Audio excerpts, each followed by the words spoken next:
Hey everybody, smash that like button, add into the comments any questions you have, comments. Thank you so much. And again, I offer life coaching and DIY format for those of you that are on a small budget, and for those of you who want private one-on-one, I offer a one-time individual sessions, and then I also offer a monthly program where you can just receive a number of sessions for a monthly price. So whatever works for you, I'll add that in the comments. Okay, so let's get started. So I wanted to talk about Romans 8:28, and it's and we know that in all things God works for the good of those who love him, who have been called according to his purpose. Okay, so what I'm getting at is a lot of times when we are being called out, being set apart, there is a total period of aloneness, of hiding, of being in our cave, of cocooning. Those are some of the words to kind of describe the essence of being isolated, okay? And in this period of isolation and cocooning and cave time, okay, that's where the Lord really wants you to get down on your knees, to really truly surrender all of who you are to him. And in that private time, the Lord is going to reveal to you in the Bible, in his words, exactly what he believes that you need to be taking a microscope to in the moment. So, for example, in my time of grieving 2.5 years ago when my fiance died, grief, sadness, hurt was the season that I was going through. And so therefore, the readings, the Bible verses, the scripture that I was being led to was sadness and mourning and grieving and hurt. Okay, and that is where the Lord was healing me, loving on me, and I was declaring his words by writing them down, journaling them, by declaring them out loud, by listening to them repeatedly over and over again, as those words of the Bible, those scriptures, began to take root and to heal me, okay? And as they took root, I was then guided into additional verses of additional character defects that God wanted to work on me. Now, sometimes what God will do, and again, it's to show us, like the microcosm and the macrocosm, like within us and then externally around us, okay, is that, for example, there was a period that I finally got to, when I got to this part of the grieving, like I finally got to this one part, then the Lord started to reveal to me the real truth about my fiance, and that he really wasn't who he claimed to be as my quote person, okay? My romantic relationship, it became very obvious to me that everything that I thought that he was, it was not, okay? And so enduring the season, which has been, again, throughout this 2.5 years, the Lord led me to all of the hidden pieces of actual truth that my fiance was hiding. Okay, the fact that he was an active addict in active addiction the entire time during our relationship, when I was under the belief that he was clean and sober, working an NA, Narcotics Anonymous program, okay?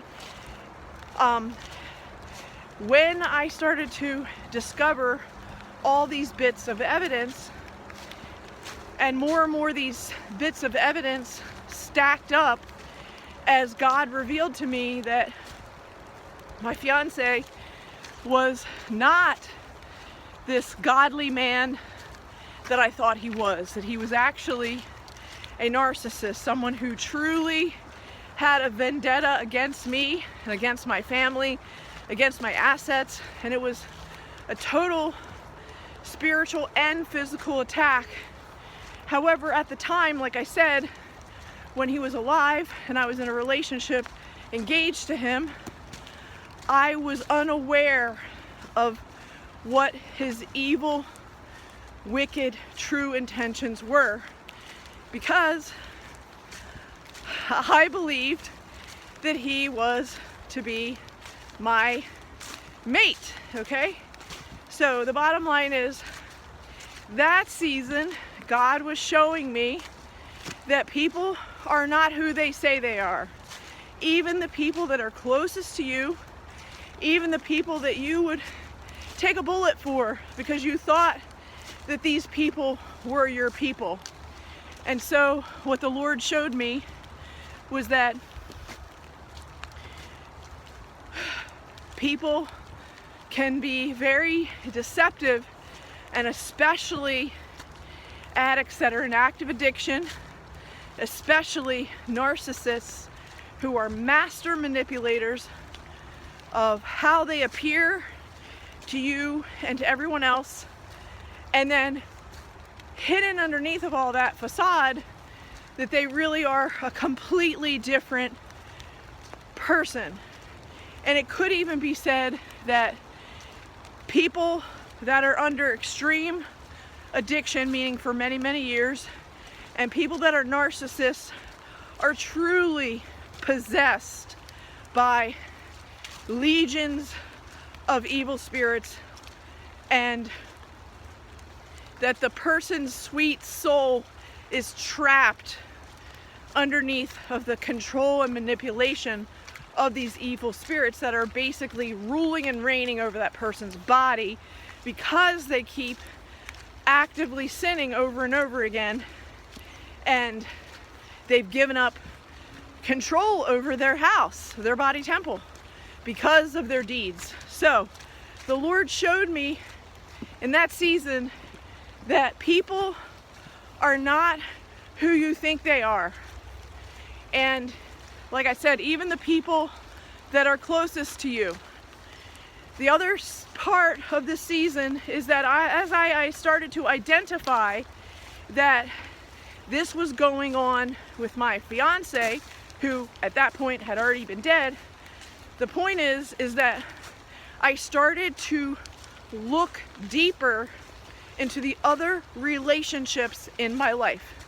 That means my family, my friends, acquaintances, business partners, etc. And what I began to discover is that even the people that were closest to me in my inner circle, I've got some thorns stuck to me. Even some of the people who were in my closest inner circle, okay, that had the closest access to me, that again, I started to see that we deal with spiritual warfare, and that the enemy puts attacks on the people closest to us. And if those people are not really truly following the Bible, if they're not really truly following Jesus, Yeshua, if they don't really have an active day-to-day experience in the Bible, in the Word of God, repenting and confessing, then these people that are in my life that were close family and friends, I started to see that they too had the same narcissistic traits that my fiance had. And as I started to see the truth for what it was, I started to create, it's getting really wet here, so it's hard to hold this. I started to see that the people in my life who I had given the authority to be in my close proximity, that some of these people were actually manipulating against me doing whatever possible behind closed doors, and then even publicly, to defame my character, to put me down, and to not, they really weren't true friends. They really weren't truly there to help me. They had ulterior agendas. And as I started to discover that, I started to, again, set up additional boundaries so that I could protect myself from these future attacks. Now, when we think about Jesus and what he did, okay, Jesus went out, he was accompanied by his 12 disciples, okay, and as he was accompanied by his 12 disciples, he had that protective barrier of his people around him, okay? In addition to that, he knew he was going to draw crowds, so he had his disciples in place to handle and manage the crowds, okay? And as he would perform miracles, do healings, speech and preach, and give the gospel, and share to small groups, large groups, etc. When he was finished doing that preaching and teaching, you will see a pattern, and that Jesus constantly went back by himself, retreated to a place by himself alone to be with God the Father, so that the God the Father could download to him what he needed to know, what he needed to be prepared for the next day, for the next week. So it is in Jesus' total surrender to the Father that he continued to become aware of what the Father's intentions were for Jesus one day at a time, okay? So,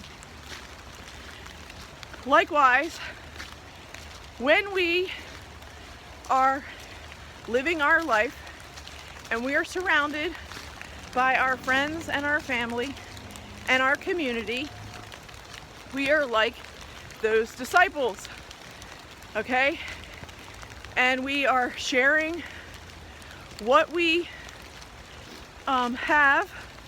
We're sharing what we have in the moments that we have with our friends and family and our community and our business associates, okay? And we're being full front, okay? And then we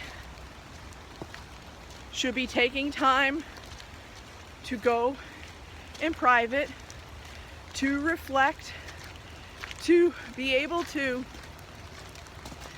have quiet time with the Lord, so that the Lord can show us and bless us and lead us into the ways of the Lord. But we need to cultivate and carve out and create that sanctuary time like the actual Ark of the Covenant presents itself to be, a holding place, okay?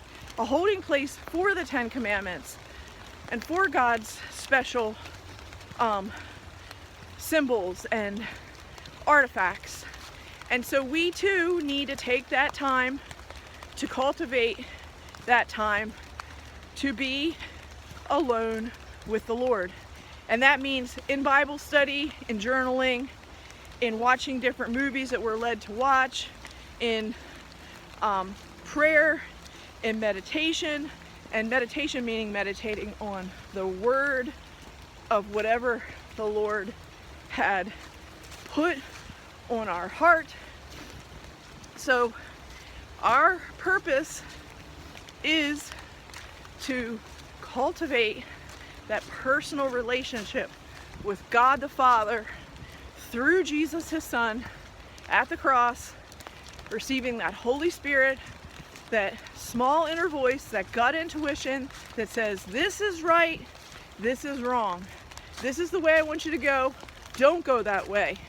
And so we need to heed and listen to the voice of God through the Holy Spirit so that we can grow, and not only grow as individuals, grow so that we move beyond the generational curses of our individual families, grow so that we move beyond the financial limitations that were set on our families, generational curses, etc., and that we understand the reason for these curses instead of blessings is because we were out of alignment with God's word. We were not understanding what the application of those 10 commandments, statutes, precepts, judgments were.